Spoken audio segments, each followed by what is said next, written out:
Our first speaker is Mesita. She is absolutely amazing. I'll let her tell you more about herself, but I look up to her so much. We have done some good business together. I trust her with all of my clients. If you're looking for someone that's classy, has together, and really just doesn't mind lighting someone else's candle, no pun intended, I never sell candles. She really doesn't mind helping and really teaching, and she just sticks out to me because she has such a light about her. So we're going to hear some tips and tricks from her.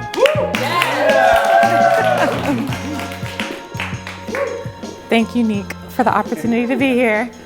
Well, good evening, everyone. My name is Mesita Partridge. Hey, girl, hey. My company is Events by Mesita. We do weddings, corporate events, social events as well. And so I have been blessed to have, I took some notes, y'all, so I won't ramble. So I won't try to take too long.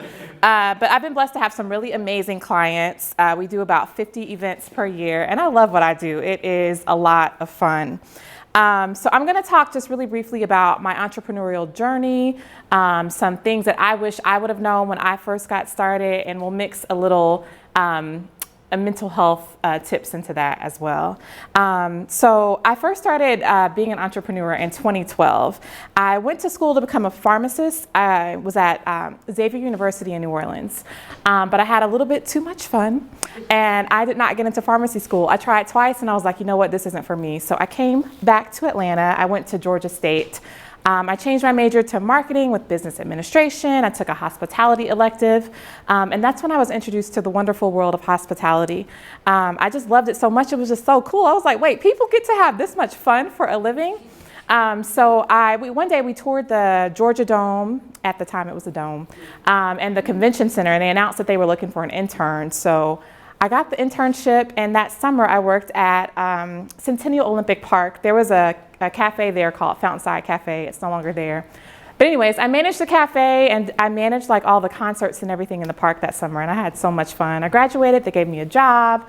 I did sales, I managed events for like up to 40,000 people at one time, and I just learned so much. So I got promoted, I did events for the Dome, and then I left, worked at hotels and different private clubs, and I just had a really amazing experience. So as a sales manager who sold events for a venue, I had these astronomical sales goals. Like at some jobs it was $1 million, at some jobs it was like $2.5 million. And at one point, very close to 2012, I was like, wait a minute, I'm making these people all this money. What if I could just make a fraction of this money for myself?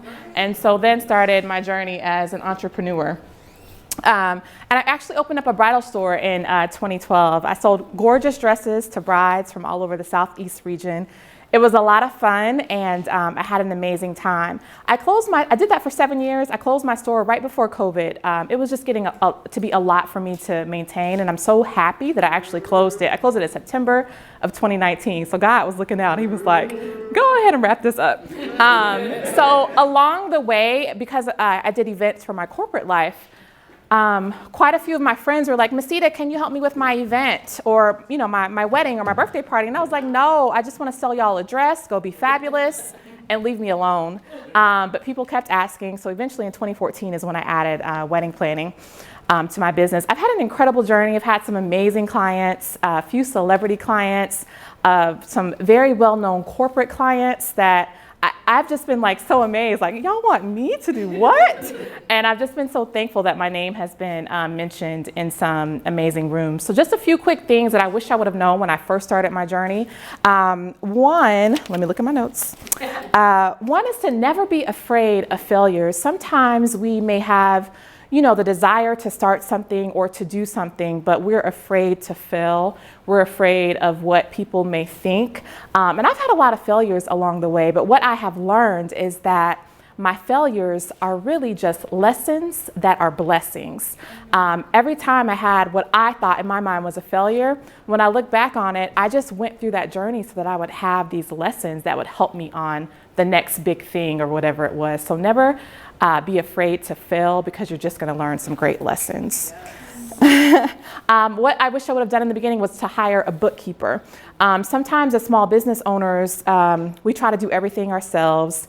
And even if you're making like $100 a month, it really doesn't matter. A bookkeeper is going to keep you in check. They're going to keep your books organized, and they may even give you some good tricks along the way of how you can increase your revenue. So I wish I would have done that in the beginning.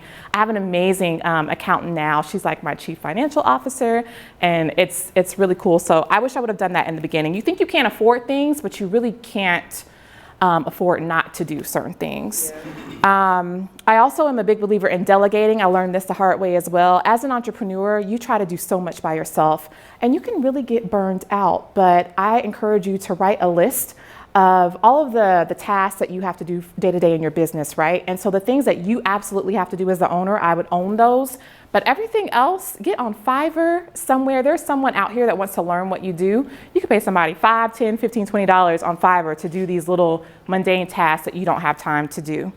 As it relates to like mental health and self-care, everyone says you have to practice self-care. So there's so many different meanings to self-care, right? But self-care for me means that I have a therapist. I go see her every month. I get to talk to her about whatever is on my mind. She helps me to navigate through life's difficult moments, and I really enjoy having a therapist. So I would encourage you to talk to somebody. I work out a lot. And my self-care is shopping. I like when you look good, you feel good, you do good things. And then sometimes like my self-care is having a glass of wine. I could have a really stressful day and I need wine, or I might need some Baileys in my coffee. But figure out what self-care means to you, and that'll help you along the way. And then finally, being an entrepreneur can just be really lonely at times. You may be the first entrepreneur in your family, or you may be the first entrepreneur in your friend group. And it's just really important to surround yourself with like-minded people who may have similar goals to you and who looks at life like you do. So at times I kind of get lonely. I might call one of my girlfriends like, hey, what are you doing? And we like talk for an hour or whatever. But I just have to like find little things along the way. And most recently, I created this group. I'm in the wedding industry, so I created this group called Black Girls in Weddings. It's a community of just women that are looking to network, collaborate. I've always been one to share, probably share a little too much, but I like the sense of community over competition. I believe that in whatever industry you're in, there's room for everybody, right? And so there's no need to be like catty or messy. But I've created this group. We have quarterly events. It's really fun. So I just suggest that you find your people, and everything in life always flows like it should. That's all I have. Yeah.